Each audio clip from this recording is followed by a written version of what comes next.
Hello, bonjour, goeiedag, legai, linjani, salibonani, magadi, mulishani, mulibwanji, habari. Good morning, good afternoon, good evening. Wherever you're joining me from, thank you for making the time. So this one is going to be a very interesting conversation. I have asked three amazing people to join me today for a topic that is very close to a woman's heart. These are people that have decided to give of themselves. These are people that understand the importance of somebody being able to navigate life. But as we are all going to agree, COVID has really just shifted us. And in most cases, we are still trying to understand this new norm. So these are people that have actually unpacked themselves. They have actually unpacked the current situation that we're living in, and are people that are willing and ready to come out to wherever you are, whether you are in Africa or globally, they are ready to do that. And again, whether it is on a one-on-one, because now the world is opening up, we are able to get vaccinated. So if you want to see them on a platform or even virtually, these are ready. These are people that are willing to come out, whether you have a workshop, a seminar, a conference, or just you in your organization and you want to have that bottom line start to pick up again. These are those people that you can call on. So today what I'm going to do, I'm going to introduce them, but I'm going to allow them to tell you what they are all about should you want to call on their services. I want you to hear for yourselves on what it is that they do. So without further ado, I'm going to start by introducing them. So like they always say, ladies first. Nomalanga Sitole, good morning and thank you for joining me. How are you? I'm very well. It's a good morning, a good afternoon, a good evening, wherever you are in the world. And it's absolutely a pleasure to be the flower amongst the roses. I mean, hey. Loving it. So like you heard, please tell us about yourself. My name is Nomalanga Sitole. Intombi bala malangu jobe kamachana umondisi. If you're African, you understood completely what I did there. It's all about the clan name. It's all about how I was named. And I am passionate about the empowerment, especially of our teenagers. I believe that a story of one's person can translate somebody else into living out their destiny and living out their purpose. So I'm a firm believer on storytelling. I came out of my mother's womb speaking, and so I've been a speaker literally for all my life. And so I want to partner with you if you've got young people that are struggling with authenticity, struggling with confidence, struggling with just telling their story, because stories are gold. Stories are key. We get to know who we are and get to interact, and we get to collaborate with all our stories. And so please send the young people to me. My heart is open. But also, if you do want me to speak to the older generation, let's talk about empowerment. Let's talk about empowerment of women. Let's talk about empowerment of men. Hello, we are about elevating. And my name is Nomalanga Sitole. Wonderful. See, we're just starting and I'm already loving that. So there is our Rose. So next up, Kwame, how are you? This is Kwame I'm doing Bekoe. fantastic. Thank you so much, Candy. It's a pleasure to be here. Thank you. Fantastic. So please tell us about yourself, Kwame. Yeah, sure. So my name is Kwame Bekoe, and I'm an aviation professional. I'm an entrepreneur, mainly in the food and agricultural area, but I'm also studying my MBA at the moment as well. And, you know, my passion really is about people and people empowerment, and then also really just helping people to find their purpose in life. So that's really what I'm all about. Fantastic. And of course, to sort of seal off the panels, or the panelists rather, I would like to introduce Jito Kayumba. Jito, thank you for joining us. How are you today? Very well, thank you. And I trust you all well too. Yes, I am. Thank you, Jito. So please tell us about yourself. Yeah, so I'm an investment professional. I've been doing this for the last 12 years of my life.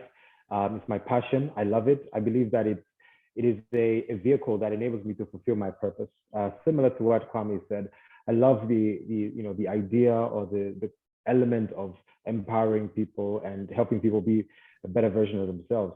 And for me, when I look at ways in which I could be a contributor to society, I look at it from a financial perspective, whether it be investing in companies, which is what I do as a private equity fund manager, or advising individuals on finances and various institutions.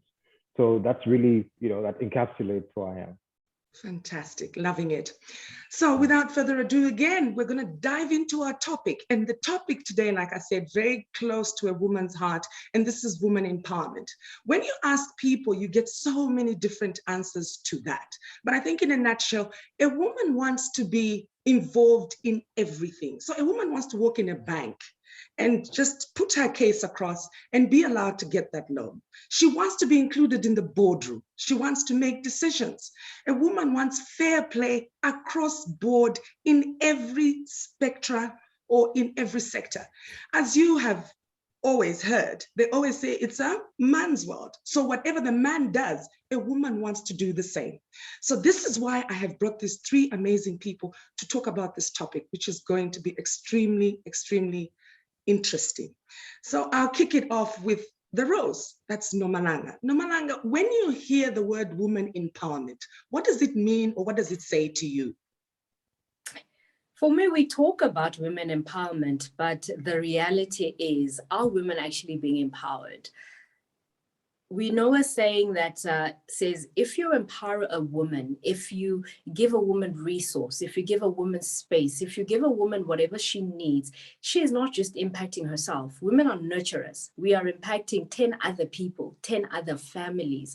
So I feel for me, yes, it's a buzzword, women empowerment, but I'm saying let's get to the nitty-gritties and actually empower women. So when you're sitting in a boardroom and there's only one woman and 10 gentlemen, I'm like, where's the rest of the women? I believe God created us equally. The Bible says that. And so let's give women the opportunities. Let me tell you something about a woman. When you give a woman 5 rand, and I'm just going to use it in monetary terms, a woman can take that 5 rand and strip it and build something from it, whether it's buying groceries that will make a meal. Whereas if sometimes you give a gentleman 5 rand, they'll be like, but what am I supposed to do with it? So the more we empower women, we know that there is so many more other people that are getting impacted. So instead of saying women empowerment, I'm asking, can we actually do it? And let us make sure we are seeing it. The boardroom is not a place where women should not enter. The boardroom is a place where, let me tell you something, women have ideas. Women, as I said, are nurturers. When you give them something, it will naturally fly. So please give us the opportunities and don't keep us out of the boardrooms. Don't keep us out of decision making, because you'll be very surprised at what women have gone through in life, what women have gone through in their growing up, what women are going through now. Women know how to expand. Women know how to make something grow from nothing. So please do empower us as women. Love that. So next up, Jito, when you hear woman empowerment as a gentleman, what does it say to you? What does it mean? Thank you. I look at it from an equal access to opportunity perspective.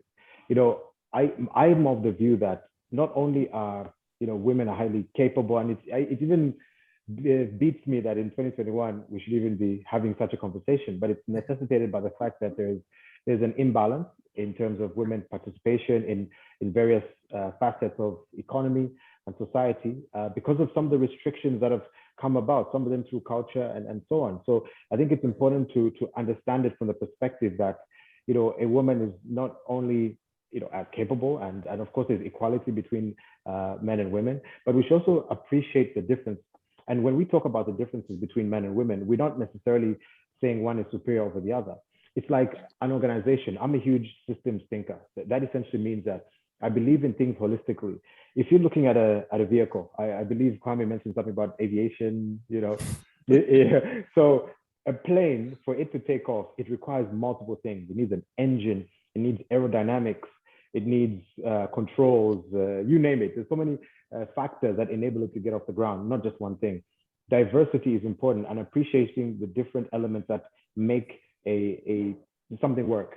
I'll tell you from my personal perspective. I sit on many boards here in Zambia, where large businesses, including South African breweries, which is now AB InBev, and a few others.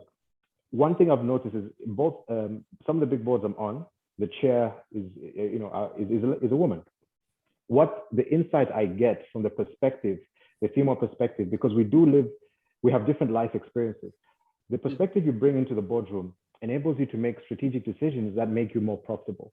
Because if women are, say, 51% of a population, or in most communities, that's the average, it's a little more higher than men, you essentially, by excluding women from decision-making or board positions and so on and so forth, you're excluding insights from a market that is essentially larger than the male marketplace. So appreciating the diversity that comes with genders. I mean, I always lump it up with various other elements of diversity, also ethnic and so on. But of course, today we're speaking it from a gender perspective. So my view of empowerment, and pardon I was trying to set context. I think it really comes down to recognition of value and never overlooking it, and enabling access to opportunity that is equal, to men, essentially. Well done to Zambia. Oh my goodness, it's lovely to hear that at least on most of the boards where you're sitting on, you've got a woman there. To you, Kwame, when you listen to woman empowerment, what does it mean, or what does it look like to you? Excellent. And I completely agree with what my other panelists have said. And I believe that women empowerment is all about leveling the playing field. This is to men. It's not a passive role. It's not something that you just say, oh yeah, women empowerment. It's something that I believe everyone needs to take an active role in making sure it happens, because the playing field is not level, and it requires men to step up and support women so that that level playing field becomes level. And, I completely echo what has been said about, companies and boards. And I think the statistics out there, the data is there that proves that board members that are made up of, sort of men and women, succeed better, companies do better. And I think it's even recently that Goldman Sachs recently said that they're now only going to invest in companies that have diversity, which I completely agree with. We're in 2021 here. We shouldn't really be at the state where, boards, companies are really just led by one gender, one type of person. And, I think that's something that really needs to change. You see, now I'm loving this. I don't know how I'm going to just ask all my questions, but I'll stay with you, Kwame. So what makes men not empower women? What hinders men? What's your take on it? For me, I think it's intimidation. I think a lot of men, particularly coming from an African context, I think there's a lot of intimidation. And, when you look at the former generations and, probably some of the ways that our forefathers, viewed women in terms of, sort of inferior people, or, people who sort of maybe focus on, menial chores or things like this, or the raising of children. I think there's that notion inside men that sort of give them the feeling that if they were to empower women, or if they have a woman boss, they're less than, it's taken from them. And I think that's a notion that is completely wrong. And, even in this pandemic, one of the things we've seen is that women world leaders who have led countries through this pandemic have fared much better than some of the male counterparts in this world. And that just goes to show a lot. Even for myself as a business owner, one of the things that I've seen actively, and I employ people who are single moms, some who are widowers and things like this. And I've noticed that when you give a salary to a woman, it touches about 10 to 20 different lives. Honestly, it really impacts people, children, people in the community, and people. But when you give it to a man, I've had issues where some of my male workers go to gambling, these sports betting shops and things like this. It just goes to waste. So I think it's just really about overcoming that notion of being intimidated. It's not a thing to be intimidated about. It's something that we need to take an active duty to do. So I think that's what I would share. Love that. Jito, over to you as well. What makes men just, freeze? Why are they hindered from just empowering women? And I ask you this question because you have lived at least in Africa and in Europe. If you look at it across board, what hinders men from just empowering women?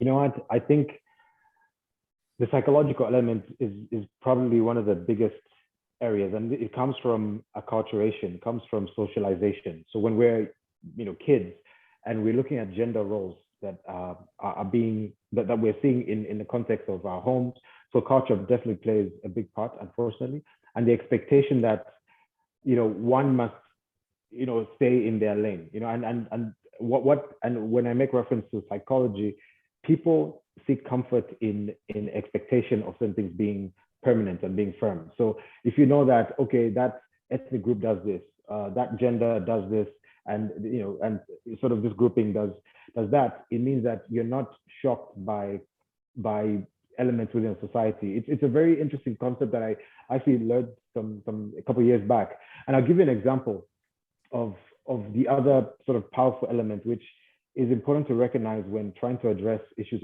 of inequality and where there's a massive ism, whether it be racism, sexism, and so on. In every imbalance, there's a privileged person, and then there's a person who is underprivileged, right, or oppressed. That privileged person enjoys privilege, because privilege is something of you could call it as a beneficial experience. When a situation now becomes where equilibrium is brought up, the person of privilege loses their privilege. So there's a fear that even at their value reduces. Human beings look at each other from a relative perspective. That's why you find surveys suggest that a person would rather be in a situation where they're making more money than their peers than if they were making more money in absolute terms. Let me give you an example. Two friends, John and Mary. Mary is told, John is told, I'm gonna give you a raise, a 20% raise on your salary, but Mary's gonna get a 30% raise. That's gonna make him extremely unhappy, as opposed to let me give you an example. In fact, no, there's actually a specific study. I need to sort of put this clearly in my mind. Apologies for sort of fumbling this. Okay, so essentially, you've got a person making, for argument's sake, 10,000 Rand. They're told that their income will go up to 20,000 Rand, but their peers' income will go up to 30,000 Rand. You've got a person who's told that their income will only, they have a choice between that and their income going up by 5,000 Rand, and their colleagues' income will rise at the exact same level. The point I'm trying to make is absolute gain, relative gain is valued more than absolute gain. And the reason I bring that into context is the fact that we look at life in relative terms. So in a gender perspective, as a man, there are men who look at society and say, if a woman's empowered, it's going to reduce me. So I need to look at it from a relative perspective. The only way that I can feel strong and great and all these things is in relative terms, if I'm superior or I maintain the status quo, which is extremely unfortunate. It's a mark of weakness for sure. And me saying this is not a matter of justification, but it's a recognition of a real issue. And you see it even in the context of race. There's some, in any situation where there's a lack of equality, people would rather maintain certain things because there is a beneficiary. But then there has to be more of a recognition of that society functions better where there's a balance and there's more to gain in a situation where there's balance. So so really it's all about ensuring that the narrative, that those who carry the good narratives are given more of a platform than those who carry the negative ones. And you see it online, and it's becoming just so convoluted. But that's my view on reasons why some would prefer an unfortunate status quo. Wow. What a lovely, angle that you just, alluded to. So Nomalanga, back to you. The two gents have shared, the reasons why they think that, men are not empowering women enough. What's your take on that? How would you break that down?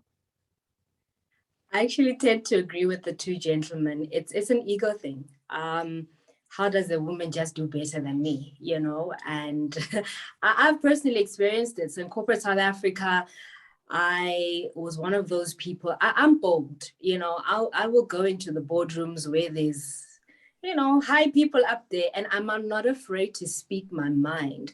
But you would find people getting very uncomfortable. And this is just how I was raised, fortunately, that stand up for yourself. Don't shrink back because someone else feels, oh my gosh, no, but Nomalanga. I'm like, no, you know. So I think our gentlemen need to be educated that it's okay when a woman is doing better than you. It doesn't make you any less of a man. You know, she's worked to be where she is. Allow her to be, you know.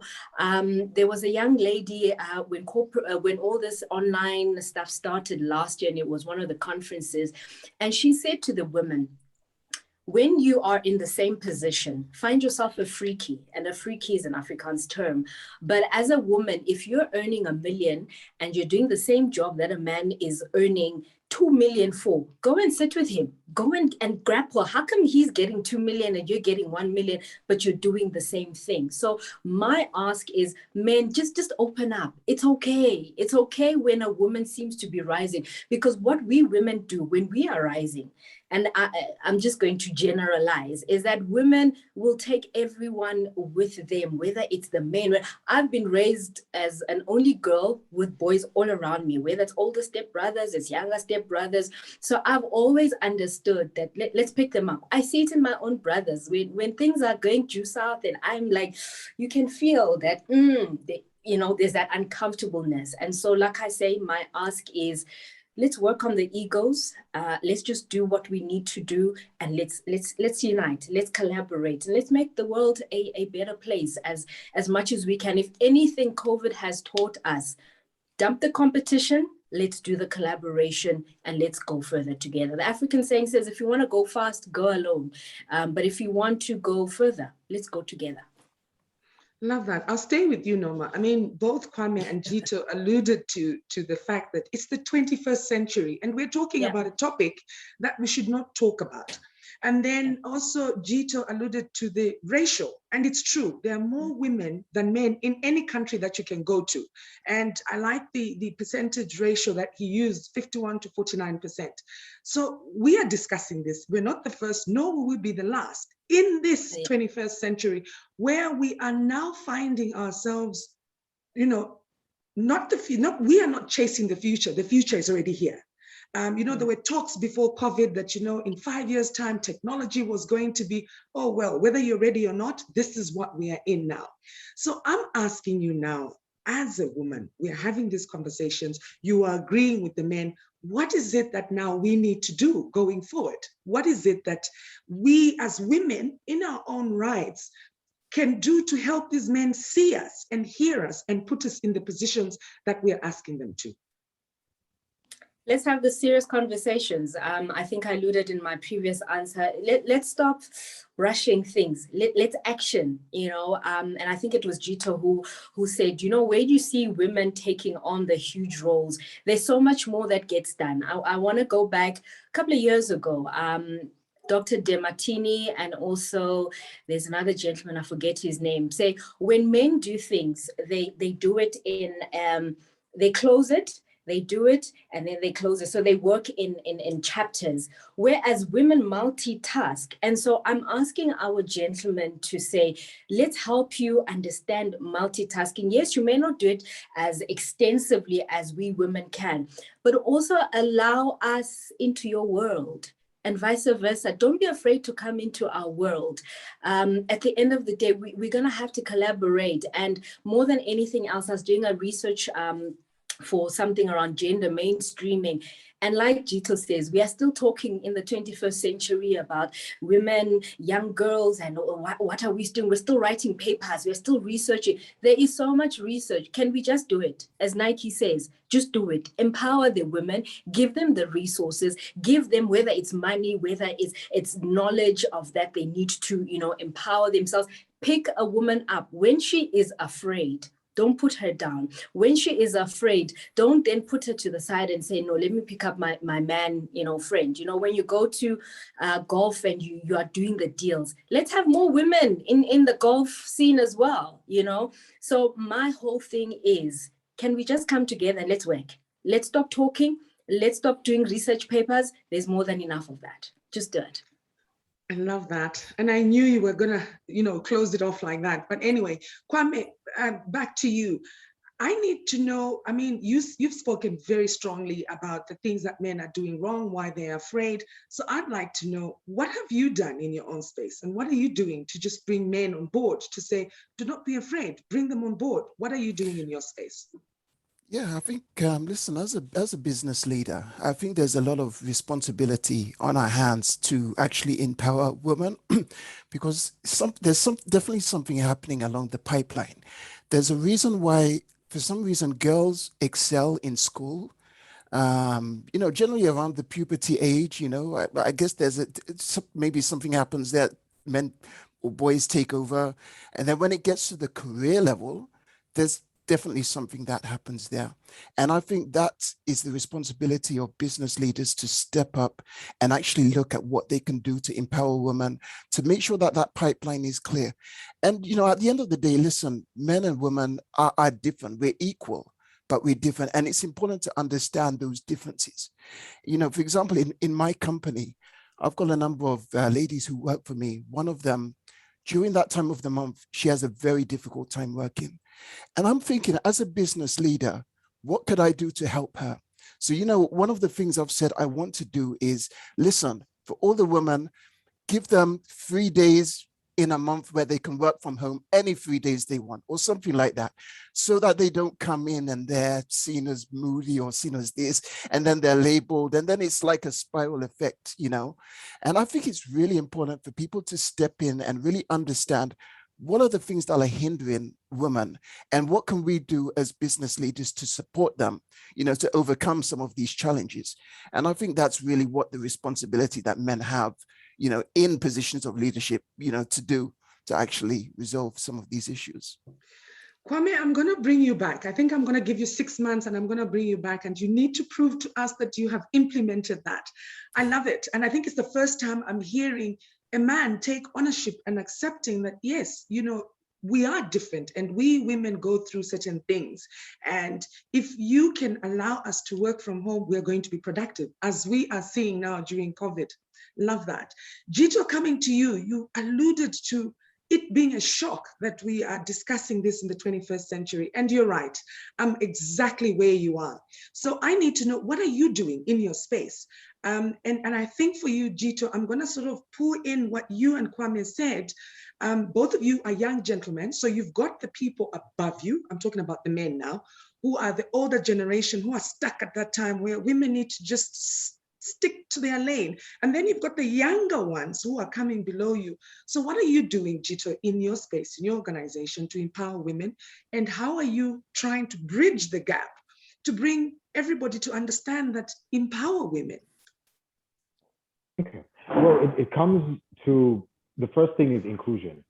So as a business person, we run a venture fund. And in fact, let me even do a quick demonstration right now. Just give me a sec. Sometimes so I'm at my office. Yeah. So they're gonna ask me why I'm doing this, but it's okay. I hope you don't mind. Okay. No, it's fine. Okay, so we're gonna do a little survey here. Yeah. Okay, so we have. So it's 1, 2, 3, 4, 5, 6, 7, 8. Okay. So today is 8. Okay, so we have. Okay, so yeah. I'm doing a little something. I hope you guys don't mind. I'm ambushing everybody. So you have Lucy over there, right? Yes. I'll explain why. I'll give you context. Yes. You've got Anita over there. This is only for the ladies. Anita over there. Yes. You've got my beloved sister over here. Okay. Right? And my other beloved sister over there. Lulu, right? Rocking the Kukula shirt. Show the Kukula logo right there. That's Kukula right there. There we go. Okay. So what am I trying to illustrate? Exactly. Here now, I'll explain when we get done. You look at me like, what the hell is this guy doing? Oh yeah. Oh, and there's two. Okay, no. Then you'll see 2 more downstairs. They're having a meeting. Can you see them? Yes. Yes. Okay. There they are. Absolutely. So, in total, in our office, we have a little over. I think we're just at 50% women. So to me, that is already. To me, that's the demonstration. It's inclusion, and it speaks for itself. And then senior roles, And it's as simple as that. It creates, so with us, when we're deliberate, we look at CVs, of course, we know there's gender and so on and so forth. We say, okay, when we get to a certain level, when we reach, say in hiring, you reach 60% and you realize it's men, mostly men, then we make deliberate decisions around ensuring that, you know, more women are brought on board. Because of what I touched on earlier, and I think Kwame mentioned something about a Goldman Sachs sort of survey, which did talk about investment, and we in the investment space have actually become much more deliberate about inclusivity because of the results it brings. You perform better as a company because of, you know, what diversity does. In addition to that, of course, there's the insight that you get and so on and so forth. So for me, the demonstration is by what you see in terms of the balance that exists.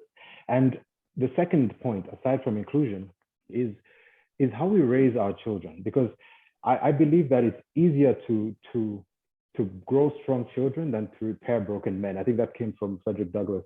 And you see, I know people, men who are older, who will pass comments like, man, back in our days, you could smack your secretary on the butt and there'll be no issues. Today there's Me Too, and it sounded like a complaint. This is why I understand the psychology of people wanting things to be a certain way, because there's benefits for some, very diabolical benefits for there to be imbalance. But when you raise your children, both boys and girls, like I've got a daughter, she's 2 years old, right? And I've made it very clear to her that she's going to be strong. I'm going to treat her the way I expect any man to treat a woman. So she has expectations of how she should be treated, the manner in which she lives her life. God willing, when I have sons as well, and and I talk to my friends who have kids as well, we talk about that. I want my daughter to grow up in a world where their little boys are not going to treat her unfairly. So it's very important that they're conscious of it. So it has to also be an issue of passing on the right tools to the next generation, because we talked about culture and acculturation. That does more for a person's mindset than these conversations for now. Right now, yes, it addresses things, but there are some people who are still set in their ways. It'll be fixed over generations, and there will be a point when we won't even have to have these conversations. So that's the other thing, is addressing these things. And then thirdly, checking your homies, right? I'm sure, let's say I refer to Kwame because he's a fellow guy, so it's easy because, we have a way, and it's more for the basis of, we're talking about gender, and we also know that we don't know it all. We can't pretend. I've had woke friends, and let me give you an example of, being a Black person who was living in North America. You have these woke white people who come to you and talk about how they understand racism, but they don't. They don't know what it feels like to be in our skin. So we have to be understanding of people's circumstances and spend more time listening and appreciating the challenges, having greater empathy so that we could know how to respond to certain things. So I think that, plus also making sure that those who are like us, fellow men, we're guiding them and saying, look, that thing you said is inappropriate. We walk into a boardroom, and this is a true story. All the guys greet each other. Hey, how you doing, chief? Oh, good to see you. Hey, listen, that strategy we're going to discuss is going to be amazing. Then when the lady walks in, it's, oh, hey, ooh, you look so nice. I love your hair. Look at that dress. It's like, it becomes, the guy thinks it's innocent. He thinks he's being nice, but he's actually objectifying her. And within the context of the board, the guys, you're touching on sort of elements that are associated with board matters. And with the lady, you're going more on the soft sort of kind of the stuff I was sharing. And a guy may not see that that's a problem, but the lady will immediately pick it up and it'll be an issue. So we check each other, let's include, and let's raise a strong generation. That's my view. Oh my Andy? goodness. Yes, please, Nomalanga, go. Can I go just ahead. add on to this, what Jito was saying? I love the fact that just raising from a young generation. So I've started working, and I'm going to flip the script. We are so much on women empowerment, but the young people that we also need to raise up well is the boys. Because when we talk about GBV right now, like Jito said, broke people are broke and it's harder to fix them. So I've also started on a journey where we are just focusing on the boys with another lady, and we are teaching them. We're teaching them life skills on how to teach a woman. Just the fact that Jito says, you know, you walk in and everyone, oh, you're looking nice. And it's innocent, but from a woman, it's like, okay, but you know, there's something wrong with that. So I've also decided to flip the script, because at the end of the day, GBV is also accentuated by the fact that our younger boys are not being taught. They're not being taught how to treat their counterparts. So yes, fair and fine, we're empowering women, viva women, but also let's understand that the young boys that are growing up now also need to be taught the rights, the wrongs, just how to treat the woman. So that, because I also feel, because there's so much focus on women empowerment, that naturally the boys and the men feel like, but what's happening for us? So I think the whole inclusion, let's work at it as we include the women in the boys club, but also let's have boys club where we actually sit them down, and hopefully for the generation that is coming up, things can be done better. You have just taken us to the next. Kwame, sorry, did you want to add something? Did I interrupt? No, I mean, listen, I'm just agreeing with what everyone is saying, and it's really inspiring to, you know, hear this, you know, from my fellow, you know, brothers and sisters. And, you know, I mean, just pointing on the fact of the upbringing, which again is very important, because listen, patriarchy is real. When I moved back to Ghana, I've got two boys, two sons. My son was 2 years old then when we moved back. And listen, you know, I would be changing diapers and all that kind of stuff. And I remember just the look on someone's face when they saw me changing my son's diaper. And that for me just pointed to the fact that there's a big issue in society with the perception.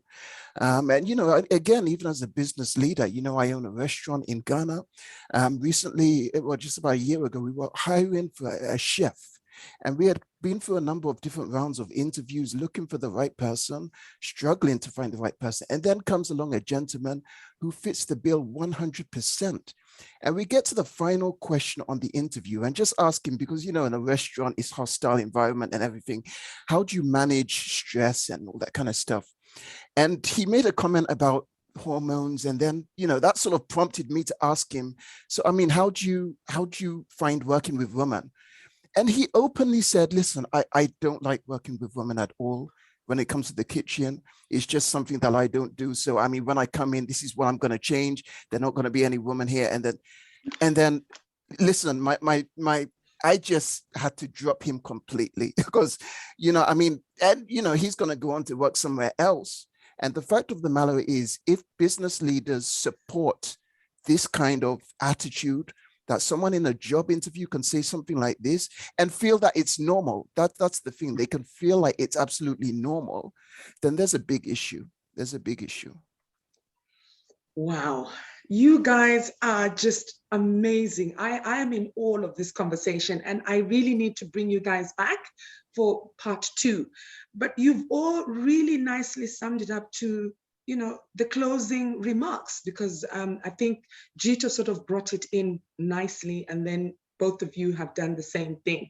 So like everything, oh my goodness, we are right at the end and we're doing very well on time. So I just want to ask all of you, it's the same question, you know, in closing, what's the message that each one of you can give to a man and a woman? Because as you have both alluded to, yes, we're talking about woman empowerment, but each one of us needs to play a role. So I'm going to start with the Rose. Nomalanga, what is your advice to the man and the woman in closing? To the woman, don't be afraid to live out your superpower. Do not be afraid to do what you've been created to do. Women have so much inside of them that they hide it because, you know, society says, no, this is your lane. You stick to the kitchen and all of that. But some of us were raised where we could do anything and be anything. And so when you are in an environment that tries to shut you down, stand up, elevate. Men, please elevate us. Allow us to be part of your journey, to be part of your man's world. We have a different perspective, somebody said. And I always say 4 eyes are better than 2. And you'll be pleasantly surprised when you raise up a woman. You're not raising up just one person. As we've all said, we're raising up 10 other people that will be grateful to the journey. Let's partner together. COVID has taught us the real currency is collaboration, and invest in a woman, invest in a boy child, invest in a girl child. I thank you. Jito, over to you. So my message is fairly simple, is that, you know, in a society that is diverse, even from a gender perspective, women do not require to be given any favors, because it's not an issue of, you know, how do I say, enabling somebody who is incapable. It's about creating the opportunities so that they can be the best that they can be in any platform. It's about providing equal access to opportunity. And that's fundamentally the key. And what that leads to is really a better society that's devoid of multiple societal ills that we experience and that we see. And, you know, with greater balance, there'll be less frustration, less issues that fundamentally make our societies struggle. And the benefits to business, I'm a believer in change comes with people's appreciation of incentives. There's also the second thing about change, is that if the pain of staying the same, if it's not greater than the change, then we struggle to change.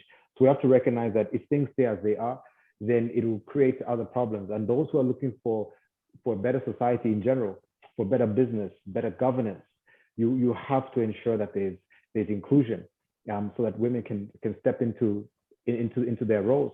And, you know, when it comes from a business standpoint and any sort of societal standpoint where there's a level of exclusion. And we'll eventually get to a point where we are accustomed to seeing women in certain roles, and it's not a surprise. We saw it from a Black perspective in the US. Before Obama came in, people started seeing a Black, I mean, George Bush, I credit him for helping to get Americans ready for Black leadership. You know, having Condoleezza Rice in certain position, having Colin Powell, having certain people. Then Obama was almost like, okay, yeah, we're accustomed to these guys.